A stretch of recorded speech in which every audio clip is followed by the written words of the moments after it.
because Jim Jordan back there, world champion wrestler, 128-1.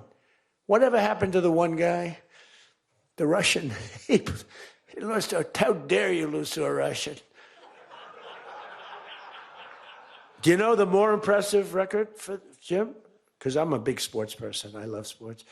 Jim went to high school. As in high school, he was considered like the top wrestler. But he was undefeated in high school. Now, what that means is that as a freshman, he was beating seniors. Is that true? Were you actually undefeated? Seriously, were you undefeated in high school? That means as a freshman, he had to beat seniors, Steve. Nobody could, because there's such a difference between a freshman and a senior. To me, that's more impressive than anything. But I'm also impressed with his fight. Now we have to close the deal, Jim. We got to close the deal. Close that deal. But I respect. I saw Jim, and the first time I met Jim, I looked at him, and I said, tough-looking guy.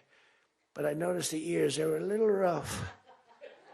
They were a little bit of a rough. Some people would say a little cauliflower on that ear. They said, Jim, have you wrestled before? Yes, I did. Where?